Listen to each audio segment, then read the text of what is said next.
Communication skills सबसे important part होता है हमारी ज़िंदगी का। आप दिखने में बहुत सुंदर हैं, आप बहुत अच्छे कपड़े पहनते हैं, आप बहुत टैलेंटेड हैं, आपके पैसे भी बहुत हैं, लेकिन आपकी जो कम्युनिकेशन स्किल्स हैं वो पुअर हैं। ऐसी ऐसी बातें भी मत कर दीजिए कि दूसरा व्यक्ति आपकी शक्ल भी ना देखे बल्कि आपका दुश्मन बन जाए।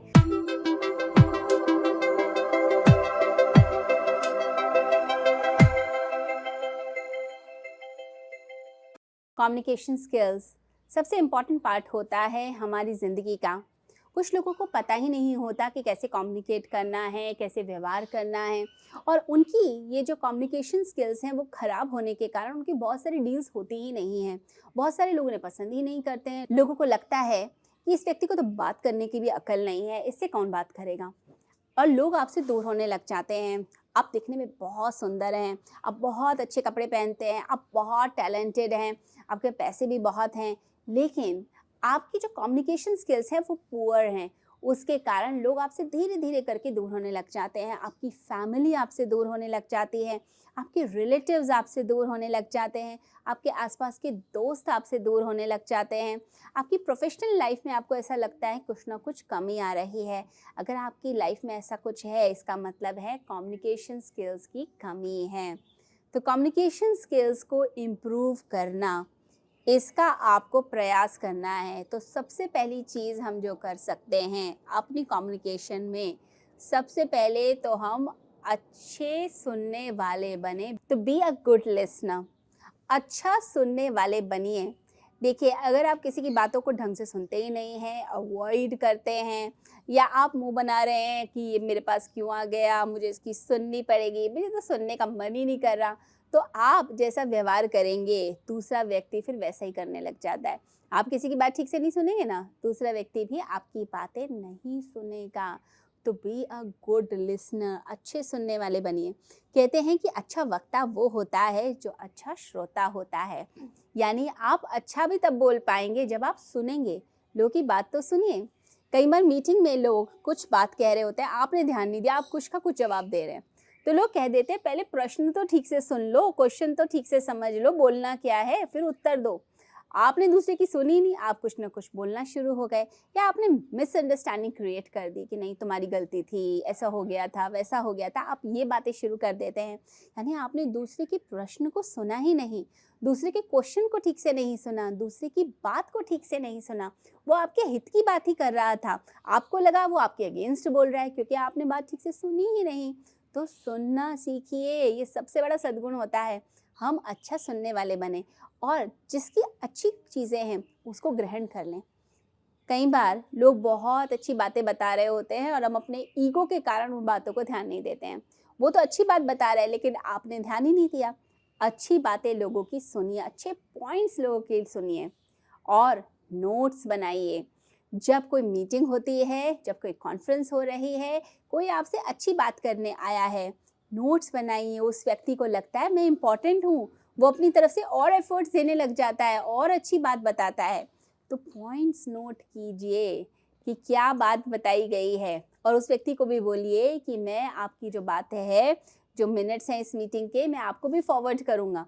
तो लोगों को लगता है कि ये जो मीटिंग है बड़ी फ्रूटफुल है, ये बड़ी ही अच्छी मीटिंग हुई है, ये व्यक्ति तो बड़ा ही काम का है, इससे तो ज़रूर अच्छा रिलेशन बना के रखना चाहिए। तो आपकी वैल्यू अपने आप ही बढ़ जाती है।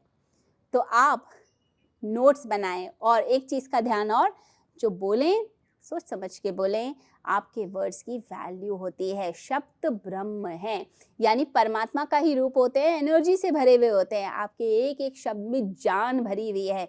तो किसी से बात करें तो ऐसा लगे कि क्या शानदार व्यक्ति बात कर रहा है, इससे बात करके तो मज़ा आ गया। आपका बोलना लिमिटेड हो लेकिन क्वालिटी हो, क्वांटिटी नहीं कि आप बहुत सारी बातें करते हैं लेकिन कुछ समझ नहीं आता। कुछ लोगों की आदत होती है बहुत बोलते हैं लेकिन समझ कुछ भी नहीं आता। आप कहते हैं पता नहीं क्या बोले जा रहा है, मेरे को तो कुछ भी समझ नहीं आ रहा।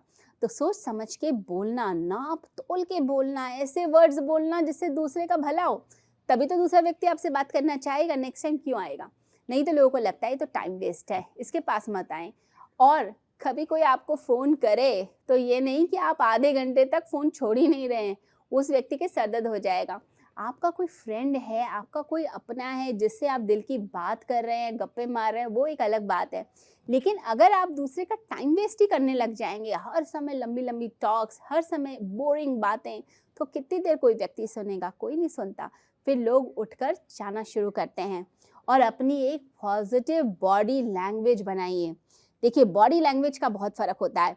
आप किसी से बात करने गए हैं, किसी मीटिंग में गए हैं, आपकी जो बॉडी लैंग्वेज है अगर ढीली-ढाली, हाँ ठीक है, हो जाएगा, चलो कल कर लेते हैं, सब आराम से करते हैं, दूसरे व्यक्ति को लगता है इसे काम-वाम करने का कोई जोश नहीं है, करना ही नहीं है इसने, ये पता नहीं मेरा टाइम वेस्ट करने क्यों आ गया।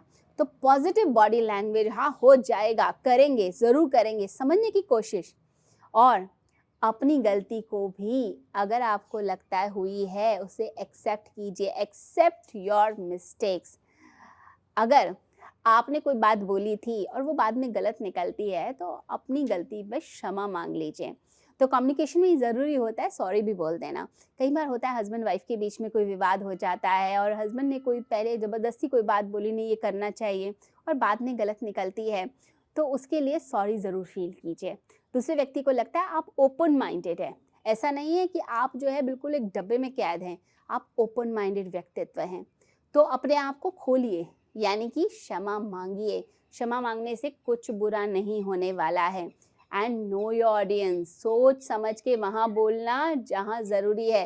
देखिए, अगर आपका दोस्त सामने खड़ा है तो आप उससे एक अलग ढंग से बात करते हैं, कोई बच्चा है उसके साथ अलग ढंग से बात करते हैं, उसके इंटरेस्ट की बात करेंगे।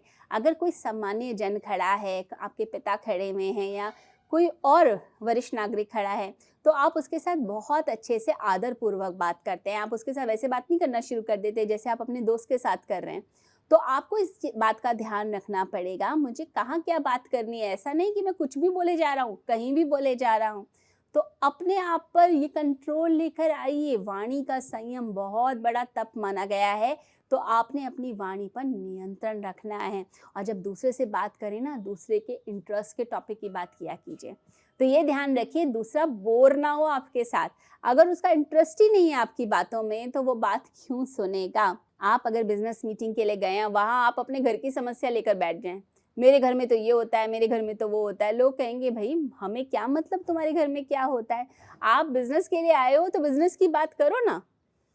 आपने ध्यान रखना है कि कौन व्यक्ति किस चीज़ के लिए आया, यानी कि उसका इंटरेस्ट लेवल क्या है। जो उसका इंटरेस्ट लेवल है, जिस टॉपिक से, जिस थीम से रिलेटेड मीटिंग है, आपने उसको करना है। और डिस्ट्रैक्शंस अवॉइड कीजिए। ऐसी शोर भरी जगह में बैठकर अगर आप 4 ऐसे लोगों के साथ बैठकर ध्यान की प्रैक्टिस करेंगे, योग की प्रैक्टिस करेंगे, तो कैसे होगा। आपने डिस्ट्रैक्शंस अवॉइड करनी है। आप किसी से बात करने आए हैं और ध्यान आपका टीवी पे है। आपके घर में कोई मिलने के लिए गेस्ट आए और आपने क्या किया, आपने टीवी पर कोई शो चला दिया। आप तो उसको देख के हंसे जा रहे हैं और बड़े मज़े ले रहे हैं। जो साथ वाला व्यक्ति है वो तो बोर हो रहा है, वो सोचता है कि मैं आया क्यों, आपने मुझे बुलाया क्यों, आपने मुझे बुलाया खाने पर, तो मेरे से बात तो करो। आप तो टीवी देख रहे हो। या फिर आप क्या करते हैं, आप फेसबुक देखने लग जाते हैं, या फिर आप अपनी कोई अच्छी फोटोग्राफ्स वगैरह उन्हें दिखाने लग जाते हैं। ऐसा लगता है कि आपका इंटरेस्ट सिर्फ उसी पे है, यानी अपने पर है। आपका इंटरेस्ट आपके रिश्तेदार पे तो है ही नहीं, आपके अतिथि पे तो है ही नहीं। आप जैसे उसको नीचा दिखा रहे हैं या आपको डिवैल्यू कर रहे हैं। तो आपने इस बात का ध्यान रखना है कि ये सब डिस्ट्रैक्शंस अवॉइड कीजिए। देखिए, छोटी छोटी बातें होती हैं, इन सब बातों का अगर हम ध्यान रखते हैं तो अपने अंदर इम्प्रूवमेंट लाते हैं। पूरी दुनिया से कनेक्ट होने के लिए कम्युनिकेशन सबसे ज़्यादा ज़रूरी है। और अगर किसी से झगड़ा भी हो जाए तो भी एक आखिरी दरवाज़ा हमेशा खुला रखना चाहिए, दोस्ती का। ऐसी ऐसी बातें भी मत कर दीजिए कि दूसरा व्यक्ति आपकी शक्ल भी ना देखे बल्कि आपका दुश्मन बन जाए। तो आपने कम्युनिकेट करना है, हर एक से बात करनी है, और जहाँ लगे दिलों में गलतफहमी आ रही है, तुरंत उस गलतफहमियों को दूर कर दीजिए, बात कीजिए। बात करने से गलतफहमियां दूर होती हैं और दूसरे व्यक्ति को भी आप पे प्राउड फील होता है कि मैंने एक अच्छे इंसान के साथ दोस्ती की है, ये मुझे समझता है।